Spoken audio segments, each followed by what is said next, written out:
ಕೆಲವೇ ಗಂಟೆಗಳಲ್ಲಿ ಜಾತಿ ಗಣತಿ ವರದಿಯ ಭವಿಷ್ಯ ನಿರ್ಧಾರವಾಗುತ್ತೆ. ಯಾಕಂದ್ರೆ ಇವತ್ತು ಸಂಜೆ 4 ಗಂಟೆಗೆ ವಿಶೇಷ ಕ್ಯಾಬಿನೆಟ್ ಇದೆ. ಸಚಿವ ಸಂಪುಟ ಸಭೆಯನ್ನ ಕರೆಯಲಾಗಿದೆ. ಇಂದಿನ ಸಚಿವ ಸಂಪುಟ ಸಭೆಯಲ್ಲಿ ಜಾತಿ ಗಣತಿಯ ಚರ್ಚೆ ಕಾವೇರುತ್ತೆ. ಒಂದ್ ಕಡೆ ಲಿಂಗಾಯತರು, ಒಕ್ಕಲಿಗರು ವಿರೋಧ ವ್ಯಕ್ತಪಡಿಸುವಂತಹ ಸಾಧ್ಯತೆ ಇದೆ. ಈ ಜಾತಿ ಗಣತಿ ವರದಿ ಸರಿ ಇಲ್ಲ ಅಂತ. ಈಗಾಗಲೇ ಜಾತಿ ಗಣತಿ ವರದಿಯನ್ನ ಓದ್ಕೊಂಡಿರುವಂತಹ ಸಚಿವರು ವರದಿ ಬಗ್ಗೆ ತಮ್ಮ ಅಭಿಪ್ರಾಯವನ್ನ ಮಂಡಿಸಲಿದ್ದಾರೆ. ಹಾಗಾಗಿ ಇವತ್ತಿನ ಕ್ಯಾಬಿನೆಟ್ ಏನಿದೆ, ಸಾಮಾನ್ಯವಾಗಿ ಬೇರೆ ಕ್ಯಾಬಿನೆಟ್ ಸಭೆಗಳ ಹಾಗಲ್ಲ, ಇವತ್ತಿನ ಸಚಿವ ಸಂಪುಟ ಸಭೆ ಬಹಳ ಮಹತ್ವವನ್ನು ಪಡೆದುಕೊಂಡಿದೆ. ಅದರಲ್ಲಿ ಒಕ್ಕಲಿಗರು ಹಾಗೆ ಲಿಂಗಾಯತರು ಇವರ ಪರವಾಗಿ ಏನು ಮಾತನಾಡ್ತಾರೆ ಸಚಿವರುಗಳು ಅಂತ ಕಾದು ನೋಡಬೇಕು. ಇನ್ನೊಂದು ಕಡೆ ಹಿಂದುಳಿದ ಮತ್ತು ಶೋಷಿತ ವರ್ಗ ಏನಿದೆ, ಸೊ ಅವರು ಈ ವರದಿ ಸರಿಯಾಗಿದೆ, ಇದನ್ನು ಜಾರಿಗೊಳಿಸಬೇಕು ಅಂತ ಪಟ್ಟು ಹಿಡಿಯುವಂಥ ಸಾಧ್ಯತೆ ಇದೆ.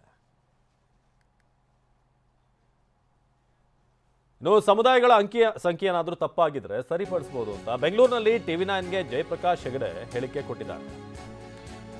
ಸಮುದಾಯಗಳ ಅಂಕಿಅಂಶದಲ್ಲಿ ಏನಾದರೂ ಸಂಖ್ಯೆಗಳೇನಾದರೂ ತಪ್ಪಿದ್ರೆ ಅದನ್ನು ಸರಿಪಡಿಸಬಹುದು ಅಂತ.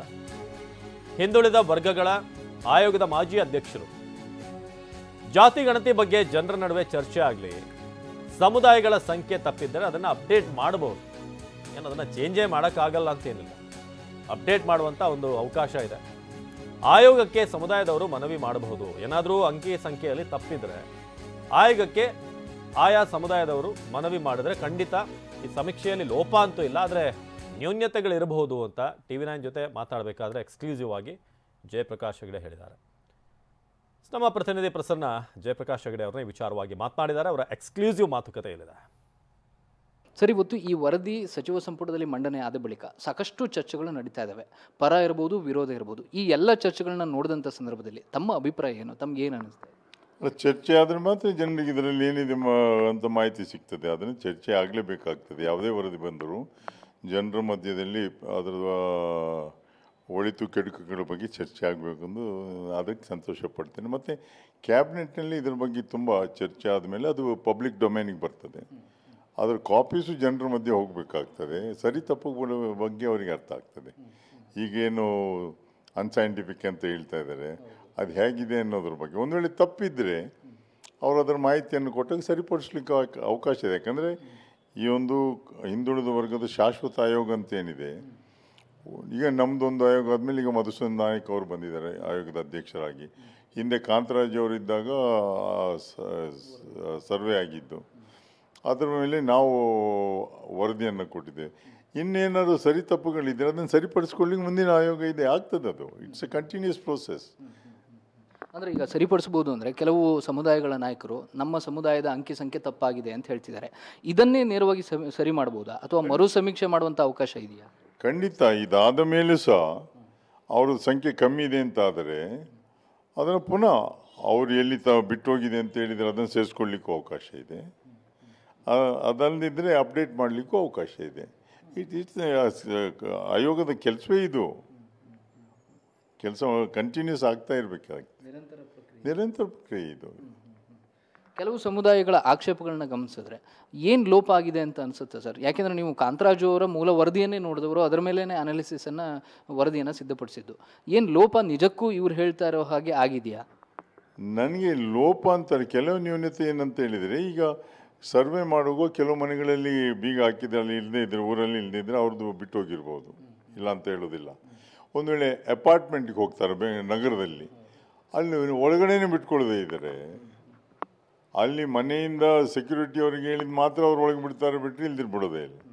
ಇಂಥ ಸಂದರ್ಭದಲ್ಲಿ ಕೆಲವು ಬಿಟ್ಟು ಹೋಗಿರ್ಲೂಬಹುದು, ಇಲ್ಲ ಅಂತ ಹೇಳೋದಿಲ್ಲ. ಆದರೆ ಯಾವ ಪ್ರಮಾಣದಲ್ಲಿ ಹೋಗಿದೆ ಅಂತ, ಯಾಕಂದರೆ 6,30,000 ಅಂತ ನಾವೊಂದು ಅಂದಾಜು ಇಟ್ಕೊಂಡಿದ್ದೇವೆ.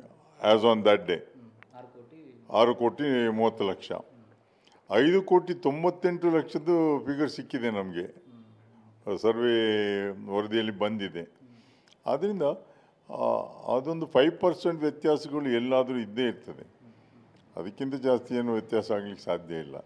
ಒಂದು ವೇಳೆ ಯಾವುದಾದ್ರೂ ತಪ್ಪಿದೆ ಅಂತಾದರೆ ಇದಾದ ಮೇಲೆ ಸಹ ಮಾಹಿತಿಯನ್ನು ತಗೊಂಡು ಅದನ್ನು ಕ್ರಾಸ್ ಚೆಕ್ ಮಾಡಲಿಕ್ಕೆ ಅವಕಾಶ ಅವರೇ ಹೇಳ್ಬೋದು, ಅಥವಾ ಸರ್ಕಾರನೇ ಅಪ್ಡೇಟ್ ಮಾಡಲಿಕ್ಕೆ ಇನ್ನೊಂದು ಕಾರ್ಯಕ್ರಮ ಹಾಕ್ಕೊಳ್ಬೋದು.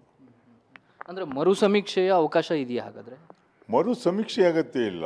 ಈಗ ಒಂದು ಸಲ ಆಗಿದೆ, ಅದನ್ನು ಅಪ್ಡೇಟ್ ಮಾಡಬೇಕಷ್ಟೇ ಬಿಟ್ಟರೆ ಮರು ಸಮೀಕ್ಷೆ ಯಾಕೆ ಮಾಡಬೇಕು? ಈಗ ನಾವು ಡಿಪೆಂಡ್ ಆಗಿರುವಂಥದ್ದು 1932ನೇ ಇಸ್ವಿಯಲ್ಲಿ ಜಾತಿ ಸಮೀಕ್ಷೆ ಆಗಿರೋದಂಥದ್ದು.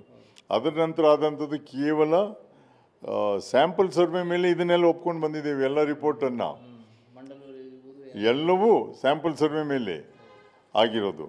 ಈಗ ಹವಣೂರು ವರದಿ, ಯಾವುದೇ ವರದಿ ಇರಲಿ, ಇದು ಪ್ರಾರಂಭ ಆಗಿದ್ದು, ಪ್ರೋಸೆಸ್ ಸ್ಟಾರ್ಟ್ ಆಗಿದ್ದು ಈ ಸಮೀಕ್ಷೆದ್ದು ದ್ವಾರಕನಾಥ್ ಅವರು ಅಧ್ಯಕ್ಷರಾಗಿದ್ದಾಗ ಅವರು ಕ್ವಶನೇಜ್ ಎಲ್ಲ ಮಾಡಿದ್ದು. ಮನಮೋಹನ್ ಸಿಂಗ್ ಅವರು ಅದಕ್ಕೆ ದುಡ್ಡು ಕೊಟ್ಟಿದ್ದರು, 20 ಕೋಟಿ ರೂಪಾಯಿ ಆಗಲಿ, ಪ್ರಧಾನಮಂತ್ರಿ ಆಗಿದೆ. ನಂತರ ಕಾಂತರಾಜ್ ಅವ್ರ ಕಾರಣ ಫುಲ್ ಸ್ಕೇಲ್ನಲ್ಲಿ ನಡೀತು. ಅದು ಬಂದಂದು ಇಷ್ಟರವರೆಗೆ ಬೇರೆ ಬೇರೆ ಕಾರಣಕ್ಕಾಗಿ ತಡ ಆಗ್ತಾ ಹೋಯಿತು.